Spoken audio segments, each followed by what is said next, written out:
Yes, hello, our viewers. My name is Philip Katakenga. Together is Samuel Muleme. Today we are going to discuss about the two offenses of rape and defilement. These are two distinct offenses.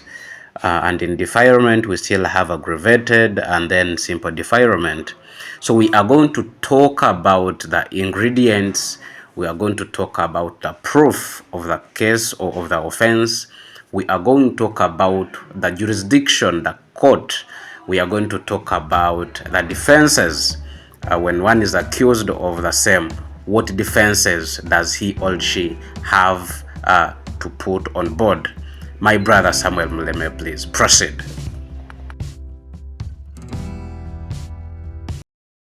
Defilement and rape. These two are sexual offenses, but they have some differences. First, if we are to begin with rape, it's a forceful sex between a person who is of 18 years and above. How do we reach to rape? The elements that constitute rape: one, the person must be 18 years and above. Secondly, the sex must be forceful. We can term it as unlawful carnal knowledge. And what may lead to the sex being unlawful? There is no consent, you get. This other person has not consented to the sexual act, therefore it constitutes to rape. Then when we come to defilement, the sex is between a person who is 18 years and above and the person below 18 years and above. So that means if a person engages in a sexual relationship, here we don't consider consent, whether the person consented or not, it leads to defilement. We have what we call aggravating factors. These can happen in both rape and then defilement. For defilement, the aggravating factors may be, let's say the person is 14 years and below, you get.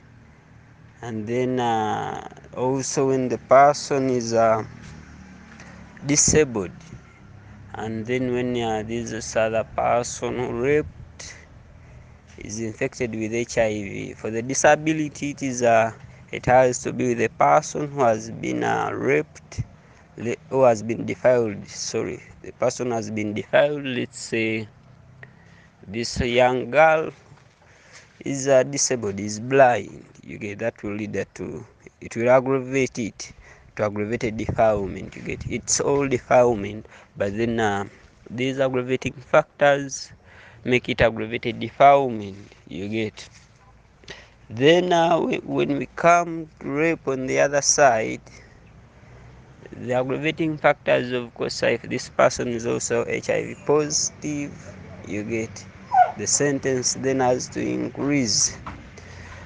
So for defilement, we've got to know that it is sex between sexual relationship between people over 18 years and below 18 years, you get. So if it's here we don't consider consent. Some people usually bring in the issue of the girl consented, the girl wanted it, you get. Even though the girl is 17 years and you are 18 years, that is defilement. Reason being, under the laws of Uganda, that is Article 31, it allows only people of 18 years and above to engage in sexual relations. Therefore, if a person goes ahead to engage in sexual relations with a girl below the age of 18 years, it will lead to defilement. 16 years, 15 years, that is defilement. But then if it's 14 years and below, it's aggravated, you get. There is a presumption that a girl of 15, 16 has somehow matured.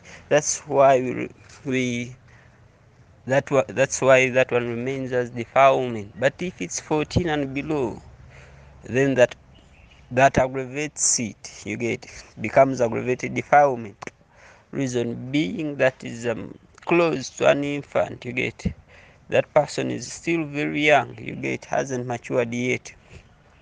But for rape, it's 18 years and above, unlawful canon knowledge, you get. You find that some people like the married partners, married couples usually engage in you get, forceful sex relationships, and they bring the defense of we are married, you get.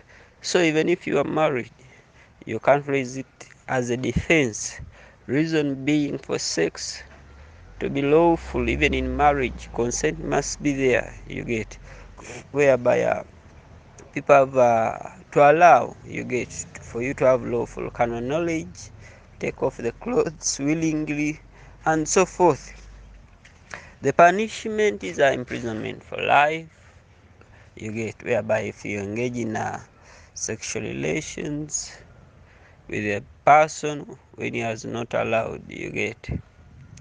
Then you also have attempted rape, whereby you found when you are close to raping someone, you get. In other words, they find you when you have already unzipped, you have tied the lady there, you get.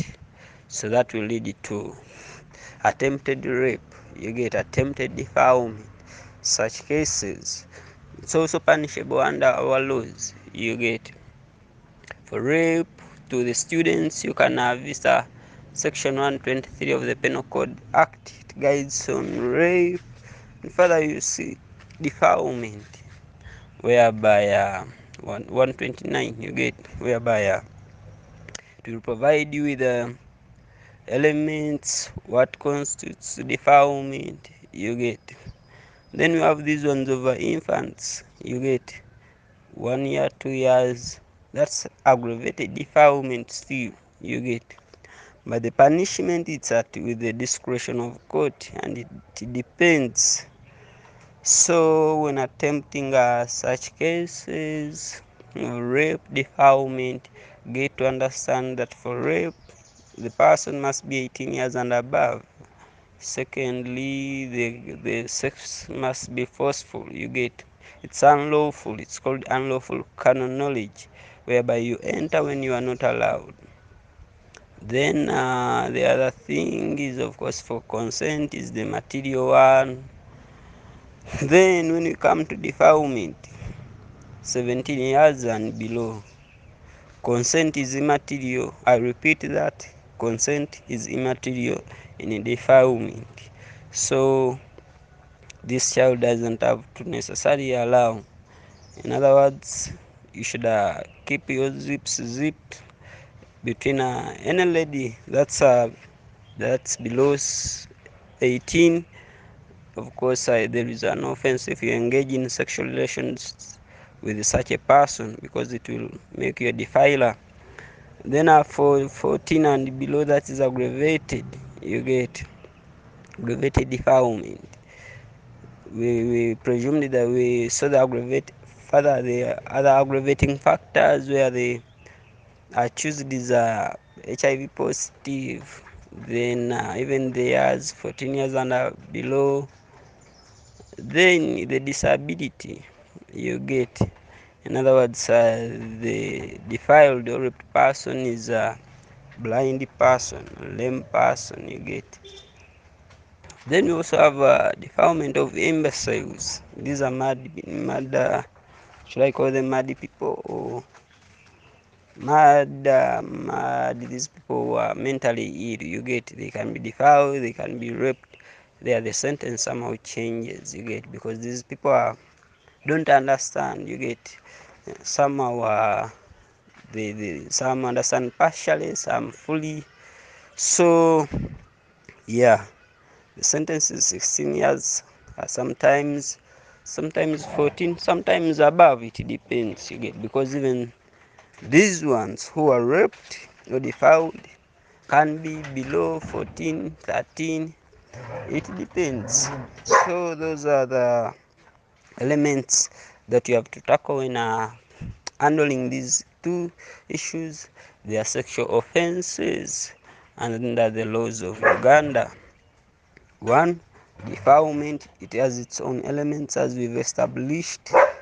They are provided for under the Penal Code Act, and then Penal Code Act for both of them. Why are they crimes?